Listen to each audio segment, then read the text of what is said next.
Hi, do you like microdosing? Do you like Warhammer? Are you still shocked by the image of a ween still wearing its hat?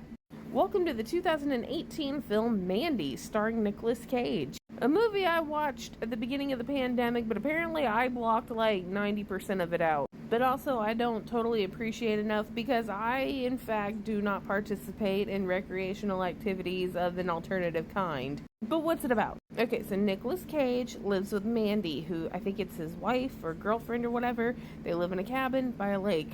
You have this crazy ass Manson style cult who's like driving into town and they see Mandy on the side of the road walking to work, and the main guy is like, I have to have her to like be his wife or some shit.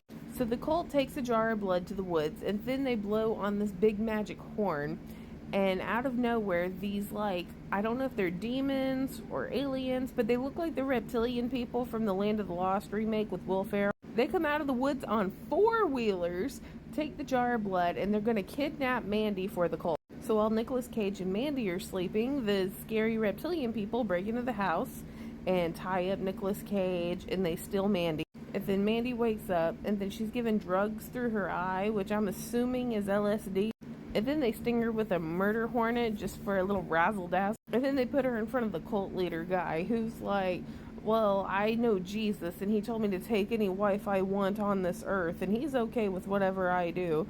And then he, like, disrobes, and he's all high and happy, if you will, with a ween that's still wearing its hat. Which, if you've never seen one before, it can be shocking. But being as she's stoned as shit, she can't stop laughing at it. And then he gets mad because she's laughing at his Peter Peck picked a pail of pickle peppers. And he's like, fine, I don't want to fucking sleep with you anymore. And they lit her on fire in a sleeping bag in front of Nicolas Cage, and she died. Then they left him for death.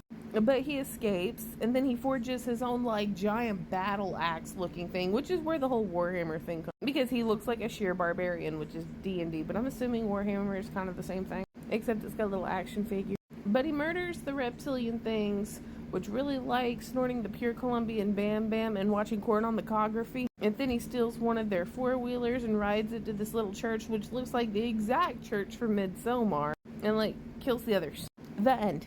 And that is just the story, but this is a lot like Long Legs in the sense that it is so much more than the story. Like, the story is only like a third of it. And number one, you've got some crazy ass music, which unfortunately in the sound mixing department, the music completely overtakes whatever anybody's saying. So really, you don't have to know what they're saying. You can put on the subtitles and you're good to go. Just chill with the music.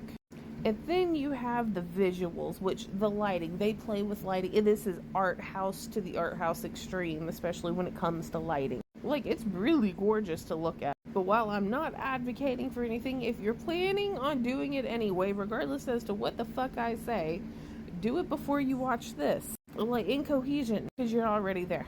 And just to see what we're playing with here. Okay, this doesn't really do it justice, but just so you see what kind of elements we're working with here. That, and it's just a funny shot between the tiger t-shirt and the vodka in the bathroom, also carpet in the bathroom. And don't worry, he's actually wearing undies. I just didn't want TikTok to flag me. Now, did I like it? The concept is cool, and I feel like in any other element, I would like this, being as if I were not sober and or I was ready for something that required a lot of attention. I wanted a casual flick. This wasn't it, but it's still good. That doesn't make it any less good. I just was not prepared. So this review is strictly for you. Meaning, it's a 10 out of 10 because I think you're gonna like it. Like, if you were okay with the religious element of Long Legs, I could see you liking this. Or maybe if you liked Midsommar. Or if you played Diablo, you'd probably like this. Yeah, 10 out of 10. Okay, bye. Let me take you by the hand and make you understand, Amanda. I don't know any Mandy songs.